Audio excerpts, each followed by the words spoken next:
Hey there, and welcome to another Health Essentials podcast. I'm John Horton, your host.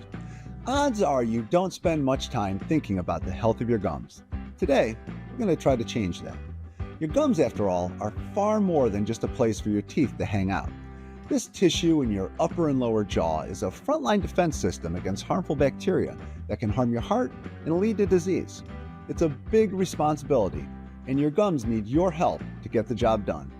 That's why Dr. Clemons is joining us to talk about gum care and signs indicating you might need to be doing a little bit more. She is one of the many experts at Cleveland Clinic who join our weekly podcast to help guide you down the path of wellness. So grab your floss and let's explore why gum health is so important to your overall health.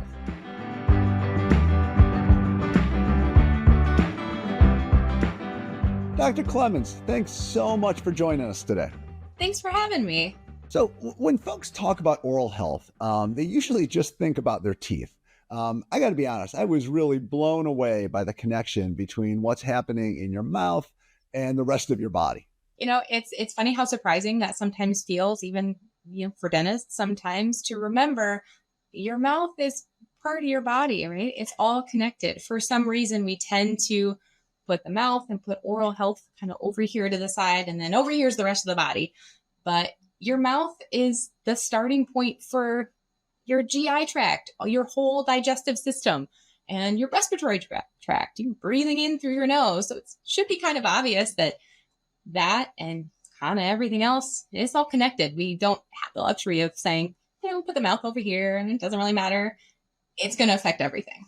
Well, and we're going to connect those dots for everybody today. And so let's start things off with a basic rundown of our gums. Kind of gingivitis 101. Right. Hopefully I said that right.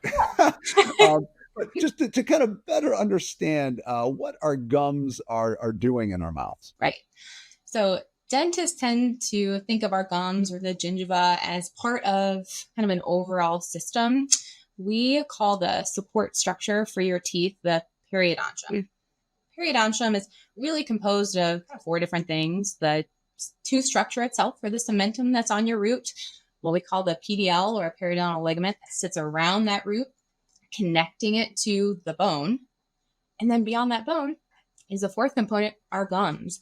Our gums are essentially soft tissues that are covering that bone, and that little kind of collar of the tooth up at the top there.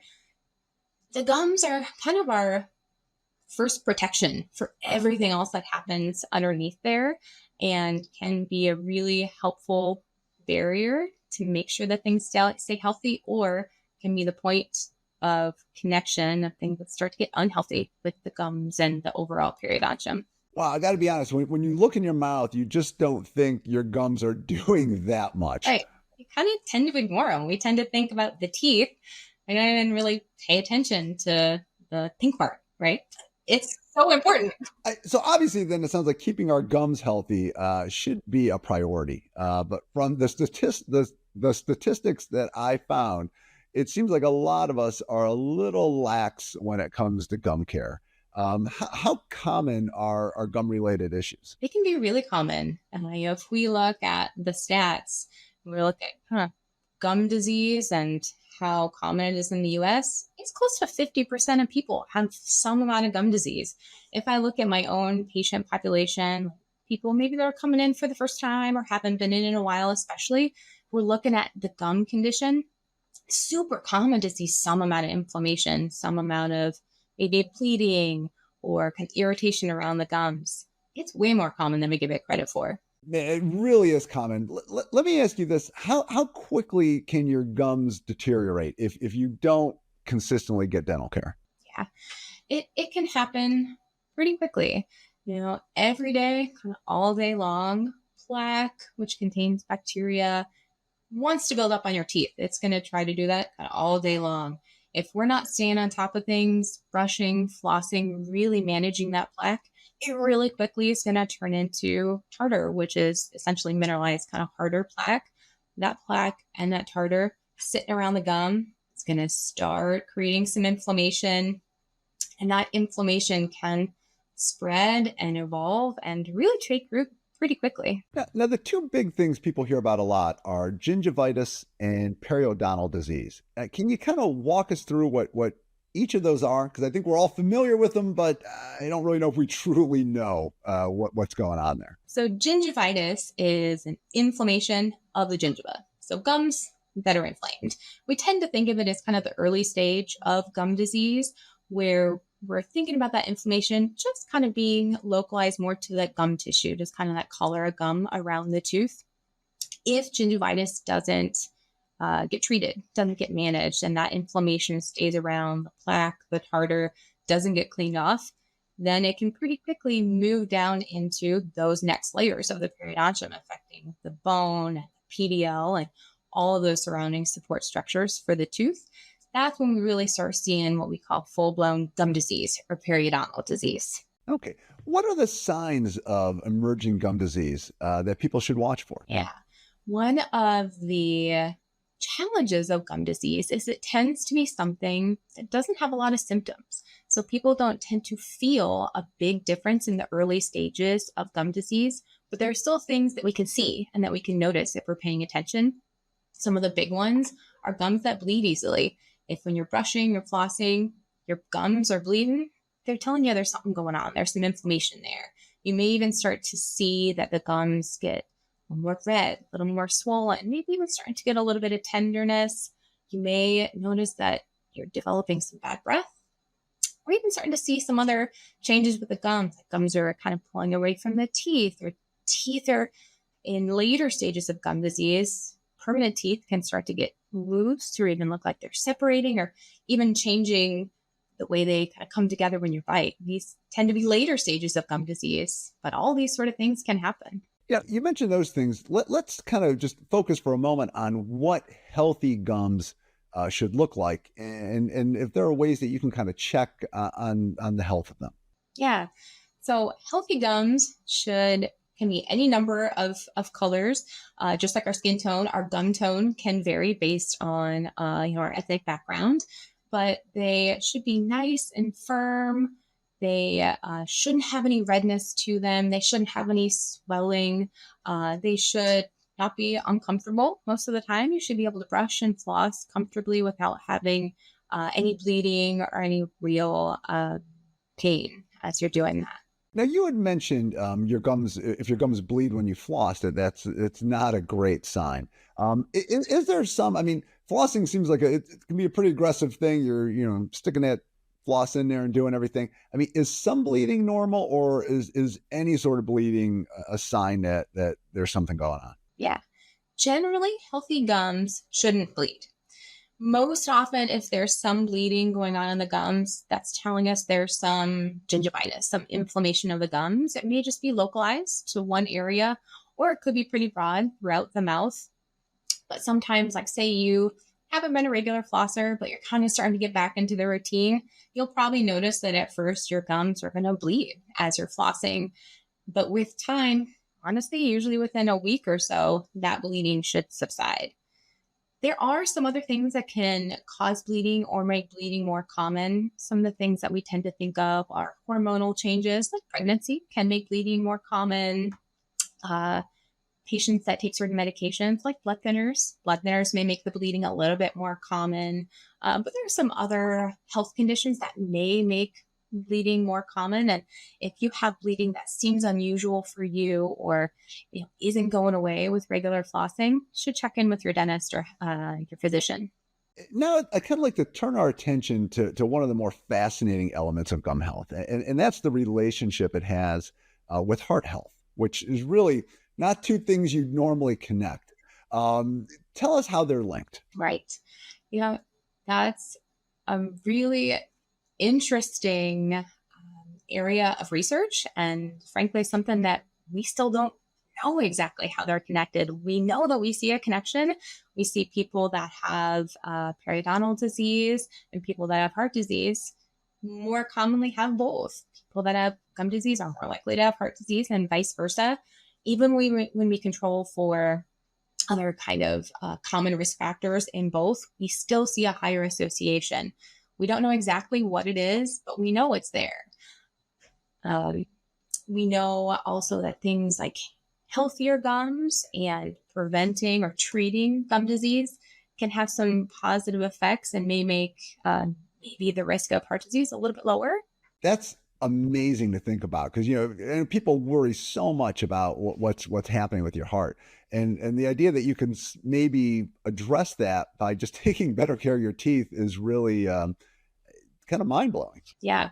Yeah, we definitely don't know everything about it. We don't know exactly what the link is and exactly what effect periodontal disease or gum health on the other side can have on preventing or treating, heart health. But we know there's a connection, and we know that the better managed one condition is, it helps the other. All right. Well, I'm sold on it, and say we all want to get moving that way. So, what can we do to keep our gums at their very best? Yeah. The most important thing is what you're doing every day at home. So brushing at least 2 times a day for at least 2 minutes each time is really the first step. I gotta say, I think I've been a little lax. So 2 minutes. 2 minutes. Yep. It doesn't sound like a lot of time usually, but it can feel like a lot when you're brushing. But there are a lot of things that can help you kind of stay on track. If you're using an electric toothbrush, a lot of those actually have timers to kind of help you keep a track of how long you're working, and also set a timer for yourself. But 2 minutes twice a day can be super effective. But even really great brushing, perfect technique, isn't going to be able to clean in between the teeth. We've got to clean in between the teeth at least once a day. Typically, we do that with flossing. Okay. And how long should you spend flossing? So I can make sure I set aside enough time. Yeah. Flossing doesn't have to take too long. Flossing should be deliberate, should be thoughtful. A lot of people kind of just take the floss and kind of go up and down in between the teeth really quickly and sometimes kind of aggressively. It should be gentle. You should be wrapping that floss around the teeth, kind of creating a nice little hug around the tooth, kind of on either side. But it doesn't have to take too long. Honestly, a minute, maybe 2, you can really get around pretty nicely. Sounds like an investment of time we should all be able to make. With gum health too, does it matter?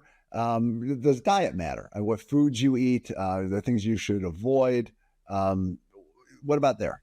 All health starts in some ways with your diet. Diet is really, really important to our systemic health, our overall health, but the health of your gums as well. So thinking about a diet rich in like vegetables, vegetable oils, fruits, legumes, nuts, healthy kind of fatty fats, all those really good essential nutrients are going to help your overall health, going to help suppress kind of the inflammation, those sorts of things overall. We see that reflected in the mouth as well.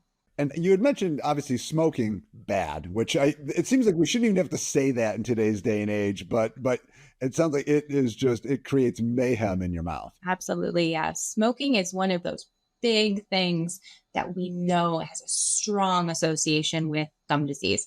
Like you said, smoking wreaks havoc kind of all over the body, but it really, really can kind of set the stage for gum disease and can be pretty aggressive gum disease.